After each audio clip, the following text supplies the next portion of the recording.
On the podcast this week, we explore the 4 systems behind every profitable business. Get your notepad out and take some notes. Welcome to the Profit Cash Growth Podcast. This is the podcast for 6- and 7-figure business owners who are looking to grow a financially successful business. My co-host, Claire Hancock, is a finance director, chartered accountant and entrepreneur. And every week, I'll be exploring guidance and frameworks designed to help you increase your profits, improve your cash flow and grow your business. So it's another early one, isn't it, Claire? It is, yeah. Lots of early ones at the moment. Been working hard. It doesn't work for the visual recording, does it? With your eyes to look. I've been up for about an hour, but it just seems to take my face a lot longer to wake up. So it takes your face longer to wake up than your brain. Your brain's like that, like click, click, click. You're the minute my eyes open, but my eyes, not so much. I know. Anyway, you were just telling me how you're getting maximum value out of ripping off my quote from last week. People are loving it. Oh, yes. What did you say? People don't want good advice. They want advice that sounds good. And the world of LinkedIn is going nuts for it. So that's because, as I said, it's true. It's so relatable. Like if you work in business and, you're trying to convince people of various things, you just realise how true that saying is. It's amazing, isn't it, really? Anyway, should we move straight on to this week's news story of the week?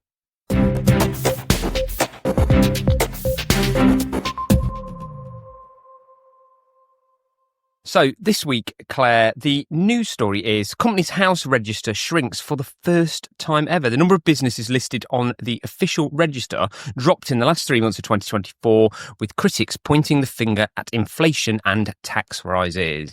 Yeah, fake news. News. Not fake news, true news, but fake headline and fake spin on it.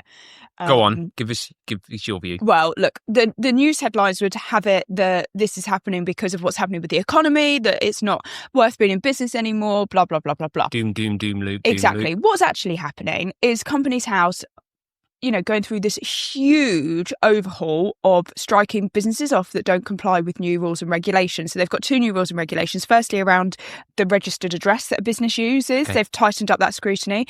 And I've actually had several letters through for several of my clients that are doing absolutely nothing wrong, where they're using a service address, one of which was using my address as a registered office, saying that they don't have permission to use the addresses and they're going to be struck off the register. We were also talking about this, do you remember the Temu news story a few weeks ago about foreign companies using fake addresses and various other things. So is the actual story, so they've actually picked up on a number, and it's like the net of shutdowns versus registered.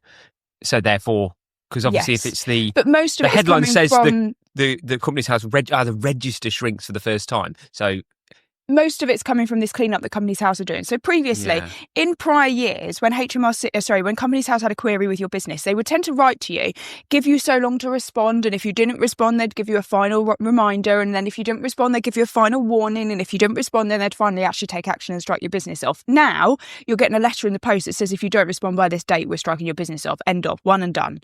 And I think that's a big change in the administration process from Companies House. That's probably resulting in businesses being struck off a bit quicker.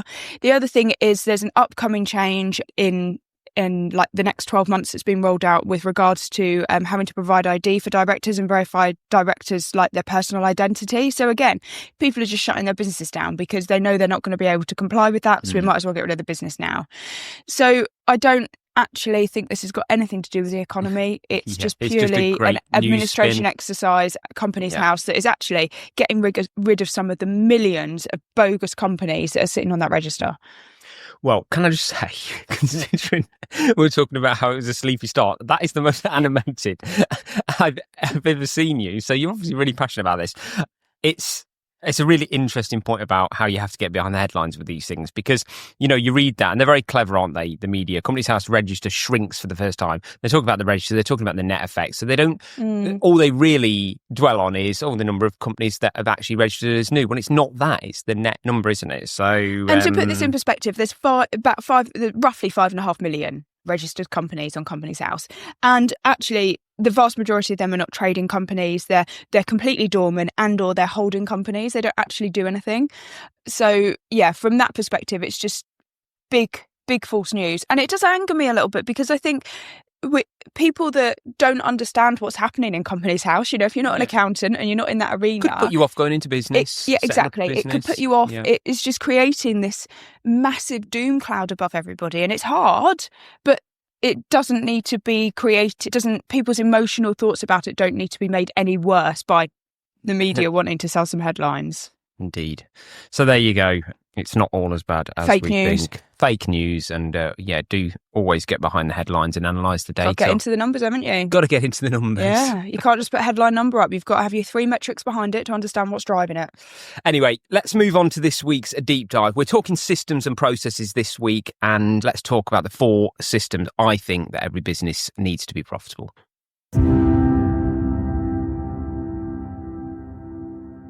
So Simon's doing this week's deep dive, and he's not written any questions down for me, so I'm going to ad-lib on this one. But Simon is going to talk to us about the 4 systems that he thinks that every business should have. So what are they, Simon?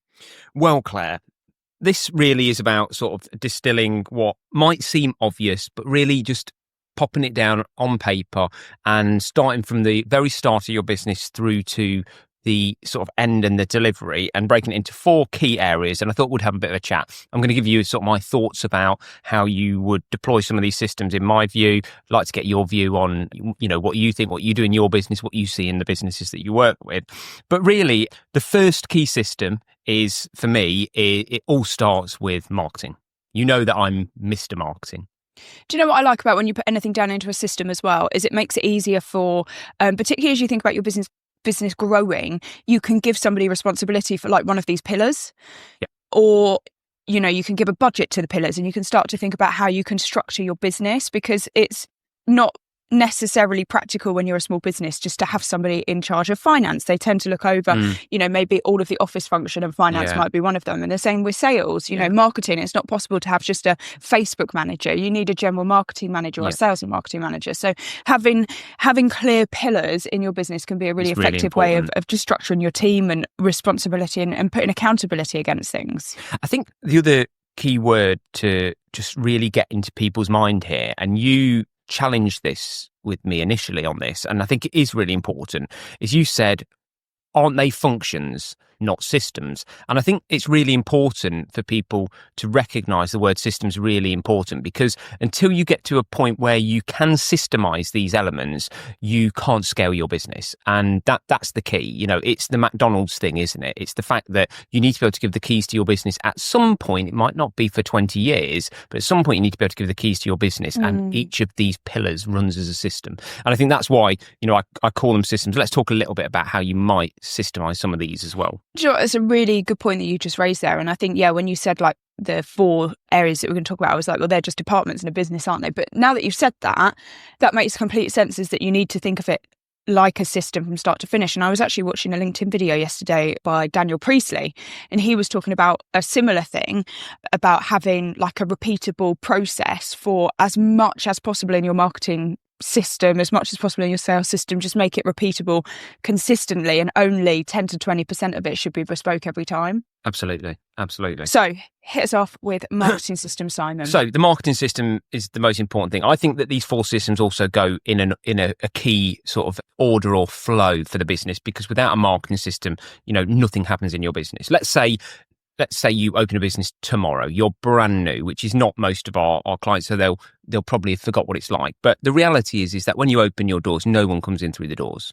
And they don't come in through the doors because they don't know about you. And a marketing system fundamentally is about telling people about your business and about your service. So we need to start with basically generating a consistent flow of leads into the business. And that's the systemization element of it. Until you get your business to a point where you sleep at night and you work during the day and leads come into the business in some form or another. And a lead might be somebody walking through the door of the shop, if you've got a shop, or it might be, a website inquiry, or it might be for an e-commerce site, somebody purchasing a product, until you've got those leads coming through and they're consistent and they happen without you needing to physically do anything day in, day out, you've not systemized your marketing process. And I think that's the key one. So, it always starts with identifying who your ideal customer is, but that's likely something that you only do or work out once, because once you've identified your ideal customer, you're probably going to review that more periodically than on an ongoing basis.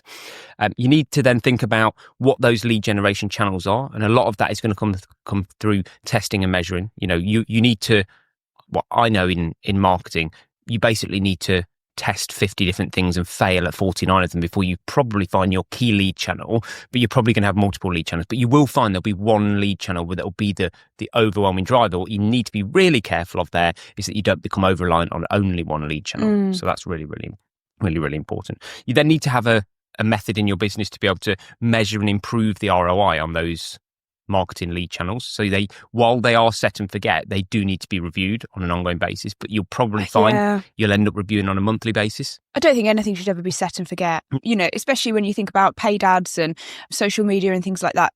Everybody talks about these algorithms that change all the time, and nobody's actually really able to put into tangible words what that means. But what we all know is that you can put an advert out one week with £1,000 behind it and it performs, and you might get 25% return on it. And then the next week you can put the same advert out and it completely bombs. So I don't think it can ever be one and done with marketing. Trends change, people's emotions are changing. I would, yes, if you use the broad term marketing, but there will be channels. So, for example, my PPC channel, I never review that. And it consistently delivers me 50 leads a month. Never reviewed. It's probably reviewed once every 3 months now, because it is actually PPC is very good. Then it is reviewed, though. Yeah, it is, but it's a set. But there will be other channels that need to be. But your whole marketing system needs to be constantly looked at, because what delivers from what channel does change. And then, of course, as I said, to make it systemizable, you need to make sure that whatever's delivering that delivers consistency and automation in what it does. Any other thoughts on the marketing side of things? No, I think you covered that in a lot of detail. So what's number 2 then? So, of course, you've got all these lovely, juicy leads. Your next system is a sales system. Now, often people can lump sales and marketing together thinking they are one and the same thing. And because they've done their marketing, they've done their sales. And actually, the two are very, very, very different functions. So you need to think about, you've now got this lead. What do you do with it? And that falls to somebody's responsibility to take that lead from just simply a marketing lead, somebody simply putting their hands up and indicating, I might be interested in something you do at some point in the future. There's no... now this is interesting, because we were having this conversation, weren't we? And we were having that conversation about at what point does the lead get from marketing to sales? And you said that from your perspective, i.e. the person that looks after marketing, as soon as they've shown some sort of indication, i.e. put their name in our website and downloaded something, connected with me on LinkedIn, anything like that, as soon as that had happened and they'd showed a very low level of interest, then that became a sales lead to continue. And I challenged that and said, no, I only want qualified leads. Well, it's an interesting point to discuss about when that handover, when is marketing finished and sales begun? And maybe that's going to be different in every business. Yeah, I mean, I don't come across it in a lot, because the two skill sets are very, very different. So the person who's great at getting the lead to you, or person or function, is a completely different set of skills to the person that then can take that person to close them as a sale. So if you look at, in our business, we have a bunch of systems that brings the lead in. We then have a sales director who then takes that lead and filters through them, pans through them like gold. And his job, her job, is to work that person through. So the first job will be to take those 50 leads I talked about a month, and 40 of them won't go forward at all, because 40 of them won't be right. There'll be a quick conversation. It'll be get rid of them. So that's my point, though, is that if you were delivering 50 leads into me every month, I don't want the 40 that are not qualified and have got no interest in the business. I only want the qualified leads to land on my desk. So I only want 10 leads. It's the dream, isn't it? Yeah. That's what every business owner wants, but it's impossible to do that. Nobody's ever going to get No, I do agree with you, that. but I do... And you're not the salesperson. So, your function is the next function I'm about to talk about. And that's kind of nobody does sales in my business but me. So no, but this is where we disagree. You should, but I think you should have a salesperson between it. But my point is that for me, I think marketing should deliver a qualified lead. And for me in my business, a qualified lead is the point that stops. So to the point where somebody's actually indicated that, do you know what? Yes, I want to have a conversation with Claire. I don't want to be talking to people saying, do you want to have a conversation with me? I want people that, yes, I do want to talk to Claire. Let's do this. And I think that that's what a marketing role's job is to deliver a qualified lead, not just any lead. Okay, I disagree. So in the sales system, the number one thing for the sales system is to do effective lead nurturing. So that is the number one job of the sales manager. So the sales manager should come up with best practices for following up with the lead and maintaining a meaningful engagement. So that might be things like email, it might be using the CRM to do that, it might be phone calls or whatever those touch points are. There's then, an element of quoting or whatever that looks like. And then the most important thing with the sales system is getting the balance right between automation and personalisation, because you need both. You need automated bits going in the background, but you also need to make sure that it's personalised. But that's also massively dependent on the ticket price as well. If you've got a really high ticket price item, then it's always going to be completely personalised. You're literally going to have a person dedicated to that potential lead to try and get them to the end, and most of what they're doing is going to be personalised. But when you've got a low ticket item, it's going to be far more automated, and totally it may even be that you don't have any personalisation at any point with a low ticket item. So you also need to think about layer on the costs of these and think about, when you think about your marketing system and your sales system, it's the cost per person. Yeah. How many have you got coming in one end and how many go out the other end, and what's the total cost divided by the number that go out the other end? Yeah. The other element to that's important is what is the difference between what I call a technical sale versus a non-technical sale. So in your industry, you're doing what I'd call a technical sale. Mm-hmm. In legal, they're doing what's called a technical sale. In medical, they're probably doing a technical sale. If they're doing eye surgery, it's a technical sale. If you're doing laser eye surgery or something like that. If you're selling goods and services, and often it's to do with value as well, exactly following that process, it's very difficult. It's actually very difficult to do a one-size-fits-all approach to your type of, high value, highly technical, as you say, anything but cookie cutter. What's the opposite to technical then? The opposite to technical would be cookie cutter. It's selling somebody the same product, the same service over and over again, one size fits all. And generally they couple with being fairly low value products or services as well. So it's, it does follow that same sort of thing. But again, it doesn't need the technical knowledge or the individualization of that person to be able to do that. So you'll also find that the individual that does it in those different businesses, will be vastly different in terms of their expense as well. To get a sales director in your position, they'd have to really understand, accountancy. They'd have to really understand business, wouldn't they, to get into those details? Otherwise, they'd just be completely flummoxed the first time they had a chat with a customer. Yeah, absolutely. I mean, it's a really interesting point, actually, because I used to work at electrical wholesaler, and it was a very big organisation, about £250 million, and over half of the sales team were technical product specialists. Yes, that's an example, yeah. And they were simply there to support the sales team. It was the sales team that had the ownership of the accounts. It was the sales team that were actually targeted on sales, paid on sales, but then there was this whole technical team, which it was probably like a 1-to-1 ratio actually of sales to technical people, and their job was just to go and support the sales team on projects so that they could quote and things like that. Yeah. I mean, but even still, all of the salespeople would have generally been engineers, qualified electricians, that type of thing as well. So there was a high level of skill in the sales team,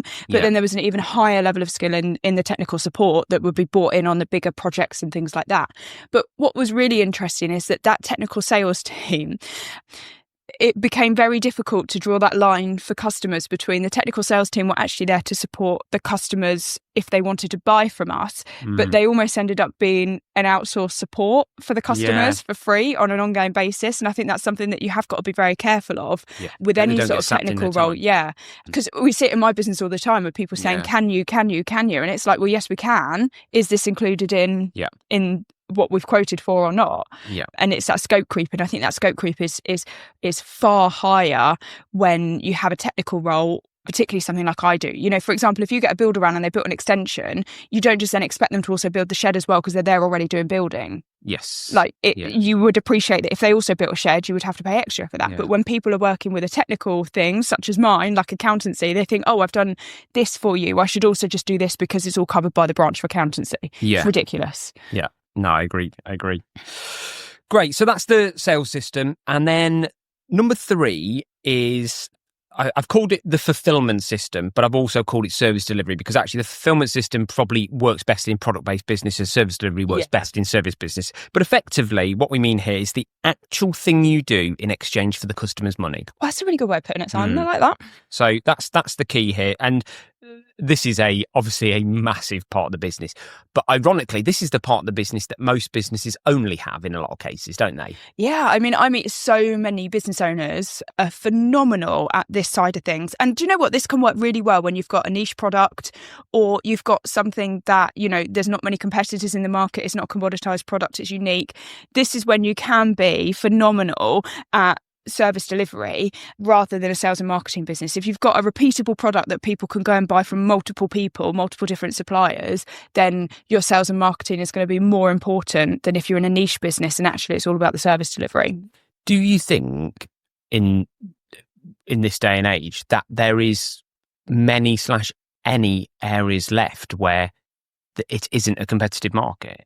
Yeah. Doesn't that really exist? I do work with some very niche businesses that literally, like, if you had a look at how many there were in the UK, you could probably count them on one hand, maybe your hands and toes maximum, because the barrier to entry is high. They just do something that's so unique or so bespoke or so difficult to get into, requires equipment, requires capital, something.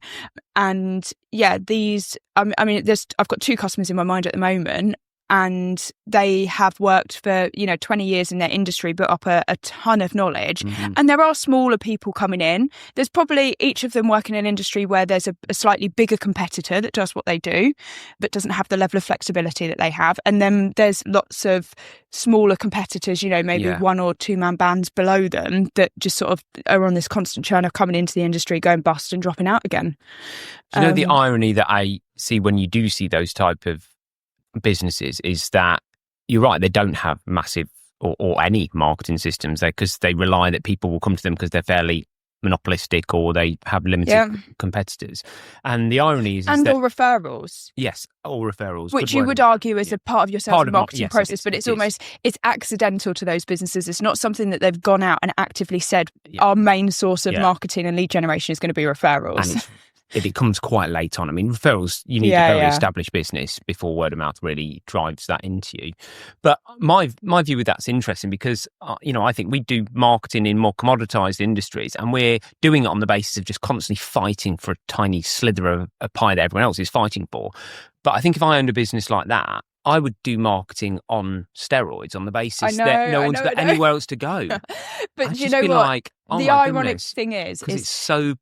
These 2 customers that, for example, I'm thinking about, and I know there are other businesses out there because I talk to business owners all the time and I've quoted them, and maybe they haven't become my clients and things like that. But these 2 businesses that I'm thinking about, they don't do sales and marketing because it's not what the business owners know. And that is normally what it comes down to. These business owners are phenomenal at the service delivery side of things, and whenever I try and have a conversation with them about the sales and marketing, they get it, but they don't want to do it. It's not where their heart lies, it's not what their passion is, and it's not what they think makes their business great. And they just won't bring somebody in to do it because they wholeheartedly believe that their business is so niche and so unique that there is no way on this earth somebody could come in and sell anything other than them.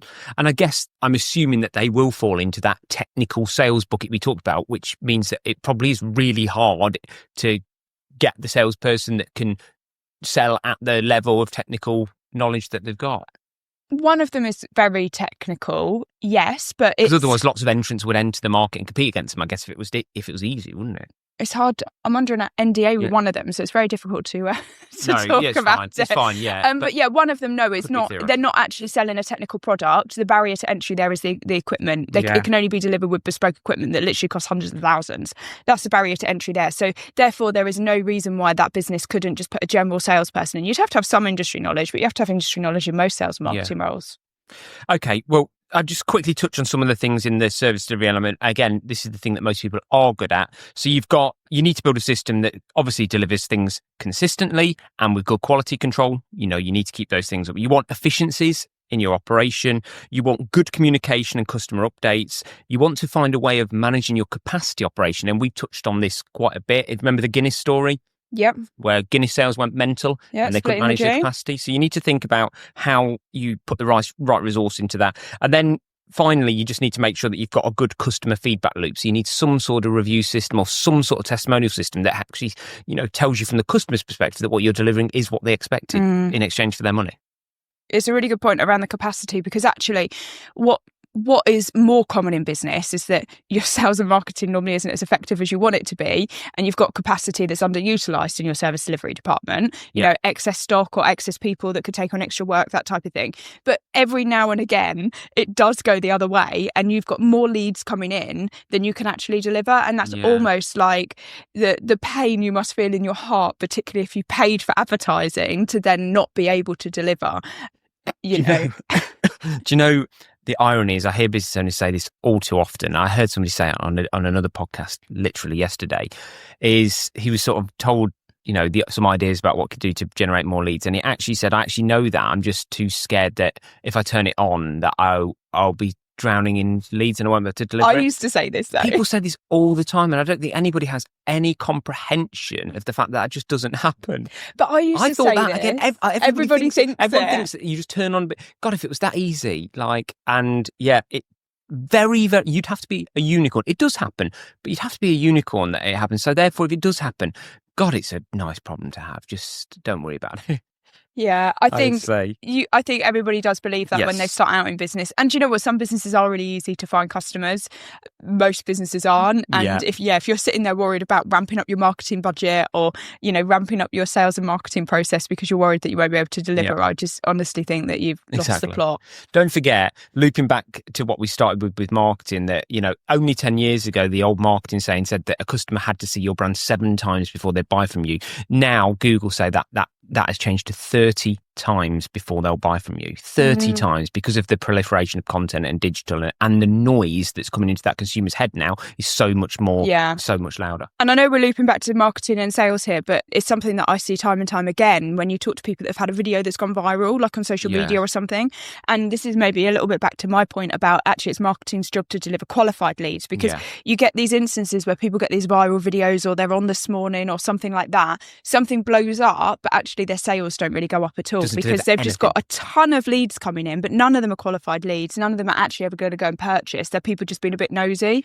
And I think that's where that delivering a qualified lead into your sales department is really, really important, because it's much easier to automate your marketing process than it is your sales process. Well, it actually goes right back to point number 1, which was identify your ideal customer, because like you say, having a video go viral to the general public, if you're selling shrink wrap machines, it doesn't matter, does it? They're never going to buy a shrink wrap machine.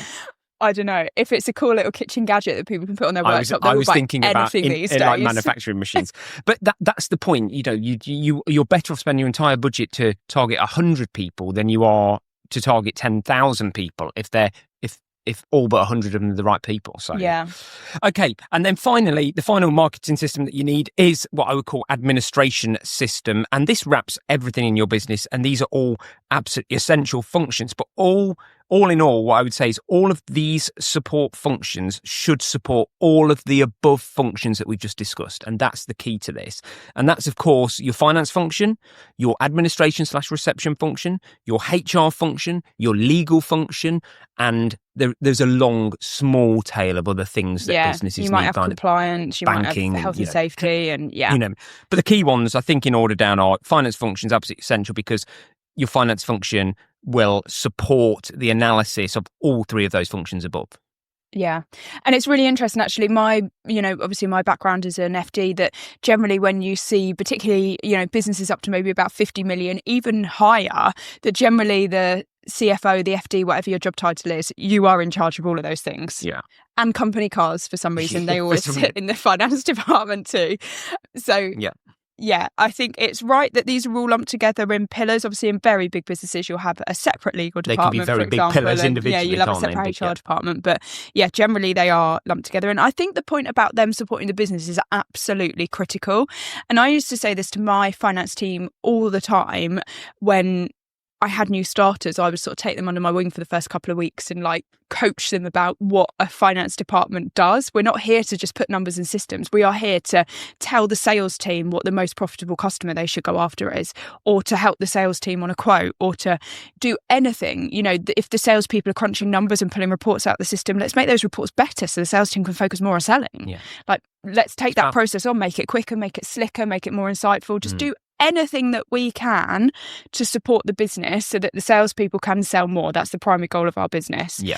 And I think it used to take new starters by surprise when I, as an FD, would focus so much on sales and say that's what our job is to do. But if I think about every one of these pillars, you've just talked about the sales element, but if I think about what you do in the fulfillment and service delivery aspect in terms of, so you, from the sales perspective, yes, you're doing those numbers to look at, you know, supporting them, but in the operational perspective, a lot of the numbers you provide absolutely drive efficiency in terms of costs and how they deliver in a impeccable way. I mean, that's really important. And also practical things, you know, which suppliers to buy from, because it's not always about price, it's about payment terms, it's about delivery, it's about stock availability.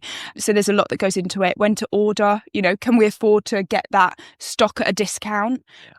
What will it do to our cash flow? All of those types of things. Timing. So yeah, supporting the, you know, the ordering department, the warehouse department, whatever it is in your business. I think just to run through a couple of these administrative functions, and I think you've covered it. Number one was financial clarity, and I call it clarity because it's about, you know, accurate, timely financial reporting to enable you to make great decision making in your business. You know, that's number one. Number two is compliance and risk management. Again, a lot of that's covered under the finance function itself. Again, just ensuring the business remains legally compliant. Obviously, human resources and team culture. Again, often HR is probably one of the last things that comes as your business gets much bigger, because you know, you start to have HR issues once you get more than 10 people in your business. Sorry. I mean, you have them from day one, don't you? But you can deal with them as a business owner. But I think maybe HR is probably lumped in a similar boat to finance, like as a back office function, something that, you know, is compliance, is about contracts, is about how much holiday people have got. And actually, I think that you need to stop thinking about it as human resources and start thinking about it as people and engagement, and actually do the proactive side of HR as, you know, people department, rather than just thinking that it's a administration and a disciplinary department. Because when you start thinking about how you engage your employees and motivate your employees and retain your employees, and you get a high performing team, and high performing teams always deliver more profit. So whilst I do agree you probably don't have a dedicated people manager until you probably get, you know, maybe above 10 million would be when you might start thinking about getting even a fractional HR director or something like that. Could probably be really transformational in a lot of small businesses, because I also think that, you know, a lot of small businesses are not accidental business owners, because a lot of people have made a decision to start a business, but when they're doing it, they're not thinking about, oh, I'm a really great people manager, or how do I improve my people management skill? With the education, do they? So they have to learn on the job and get the education to become better at it. And then two that I don't want to gloss over because they're massively important. And this is about, don't forget how important technology is going to be, and has been and is going to be moving forward. Significant. And your administrative support functions should be constantly looking at technology and tools and efficiency throughout your entire business. And this can save you fortunes and make you an incredibly productive business, and can be, I like to see this as effectively be the glue that glues those three key departments above it, or three systems above it, and glue them all together. What, like an IT department or a? Not necessarily. I mean, you as a finance function are constantly bringing technology into businesses that completely. I mean, you told me literally yesterday about the company that you were implementing some systems 6 months ago into, who, you know, have said they basically are saving 40 grand a year salary because they just don't need a person to do it. I mean, that's massive to a business. If you can if you spend 50 quid a month on some software and it saves 40 grand a year of a person, that's hugely productive. Yeah, no, I totally agree. And having somebody in your business that really is passionate about technology and understands technology is really quite critical. Whenever we put a job advert out, actually, it's the first thing that we mention in the job advert. It says something along the lines of, if you are tech savvy, or something along those lines. We tweak it depending on the role that we're trying to fulfill. But that is the very first thing that is in our job titles, because we don't ever want to fall behind the curve. I don't ever want to hear that I'm not aware of the most cutting edge piece of technology. And that goes for everything. Like, we have technology for marketing, sales, like literally Don't any app, and I'll give it a free trial because I just love stuff like that. Do you know what? There's one, overarching rule here, isn't there, in every part of this? I said this about marketing, that you've got to try 50 channels and you might get one, but you've got to fail at the other 49. And it's exactly the same with every single thing that you do. And you're talking about with technology, you know what? If you try 50 bits and one saves you the 40 grand a year person, but the other 49 don't work, and you pull them back out of your business, so what? You've just moved forward quite significantly. Yeah, absolutely. Great. Well, what do you think of that? The 4 pillars that every business should have: marketing, sales, fulfillment, and administration, or back office, as some people like to call it. But yeah, I don't think that we missed anything, but maybe our audience disagree. Well, I think it's a clear framework to be working around, and hopefully there's some nuggets of wisdom that you've taken from that. Right, Claire, let's move on to this week's Profit Cash Growth Extra.